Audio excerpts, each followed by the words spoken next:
ゲームをたくさんプレイする人間が暴力的になったり犯罪を犯すような人間になるかというと、それは間違った考えでして、やっぱり好きなものを否定されて取り上げられると、子供だって傷つくじゃないですか。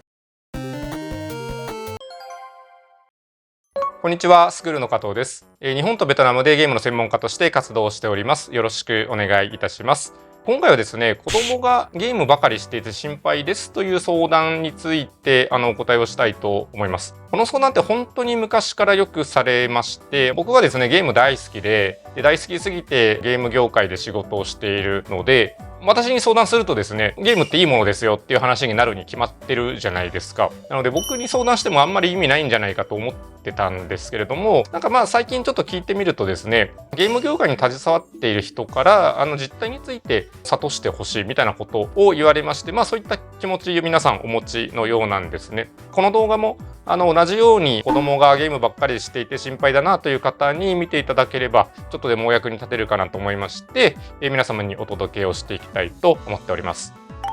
このご相談のポイントは大体2つありまして、1つは学校の成績が悪くなるんじゃないかという心配ですね。あとは子どもの人格形成に影響があるんじゃないか、暴力的になったりとか内向的になったりしてしまうんじゃないか、大体この2点ですね。まず大前提として、子どもは大体ゲームが大好きなんですよ。でこれが特におかしいとかそういうことはないというのが私の考えです。で子どもは工夫して考えたりとか攻略したりとか練習して上手になっていく、友達とその成果を披露し合うっていうことが大好きなので、ゲームってそれに向いてるんですよね。そういう経験をできるので、親の気持ちとしてですね、じゃあ勉強でそれやってくれよと、勉強も工夫したりとかそれを友達と披露し合ってくれよと、勉強してくれれば成績も上がっていいのにと思うのが親心だと思うんですけれども、やっぱりちょっと勉強って結構成果が出るまで時間がかかるじゃないですか。でゲームっていうのはそれが分かりやすく作られているので、やったことがすぐそのゲームの中で反映して達成感得られるっていうところで、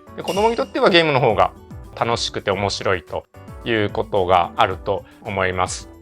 ゲームをやったからといって勉強ができなくなるかっていうと、そうではなくて、ゲームの経験って勉強に生きるところもたくさんあると思うんですよね。いろんな思考を試すとか、創意工夫とかですね、勉強に通ずるところもあると思うんですよ。なのでゲ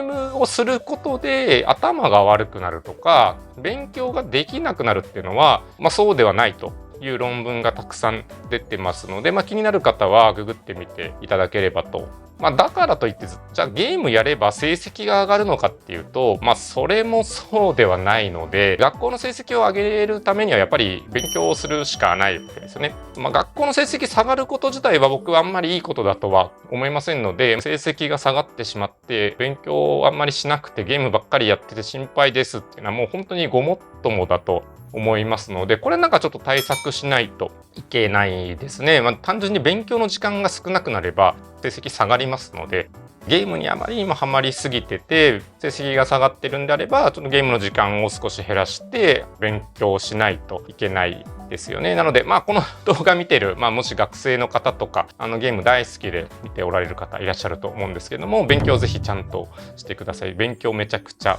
大事ですよ。そうなんです。ゲーム好きな人がですね、成績下がってしまうと、このように世の中のお母さん方が心配して、ひょっとしてゲームが何か悪い影響を与えて、うちの子の成績下がってるんじゃないかってなってしまうので、ゲーム好きな皆さんぜひたくさん勉強して成績上げましょう。そうするとゲームね、もっと認められていくんじゃないかと思います。僕のちっちゃい頃とか、僕もゲーム大好きで、子供の頃、たくさんゲームしてですね、成績下がったこととかもちろんあるんですけれども、小学校低学年とか、中学生ぐらいまでは自分の意思でそれコントロールするのって結構難しくて、やっぱり時間制限があったりとかですね、こうしたらじゃあゲーム買ってあげるとか、ゲームやる時間作ってあげるとか、そういう家庭のルールがありまして、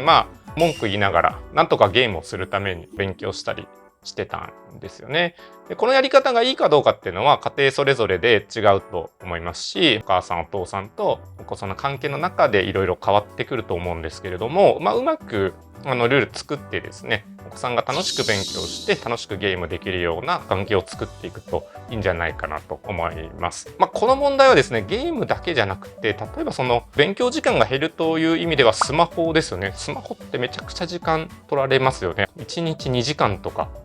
3時間とか、もっと見てる人いるんじゃないですかね。5時間とか6時間とか。6時間勉強したらものすごい成績上がると思いません？例えば英語勉強しますとか、なんか資格の勉強しますで、毎日6時間、スマホ見てる時間全部勉強したら、もうすごい難しい資格もなんか取れちゃいそうじゃないですか。それぐらいやっぱりスマホは中毒性高いですね。スマホの中の SNS とか TikTok とか1日に何時間も見てしまうじゃないですか。そういうのも同じなので、ゲームのやりすぎと同じように他の中毒性の高いものっていうのも気をつけた方がいいのかなと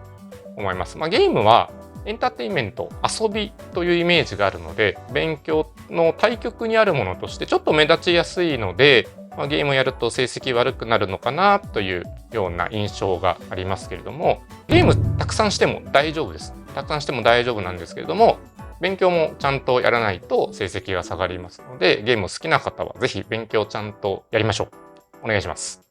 で、もう一つですね。ゲームを遊ぶと子供の人格形成に影響があるんじゃないか。暴力的になったりとか、内向的になったり、引きこもってしまうとか、そういう悪い影響があるんじゃないか。アメリカのトランプさんとかがゲームって暴力的になってしまうから、みたいなことをおっしゃってたようなニュースがあったと思いますし、アメリカでも日本でもたびたびこれって話題になって、なんか規制しないといけないんじゃないかみたいなニュースって出ると思うんですよね。これもいろんな論文が出てまして、関係ないよと。で、私もそうだと思ってます。ゲームやって暴力的になるっていうのはですね、あんまりなんでしょうかね。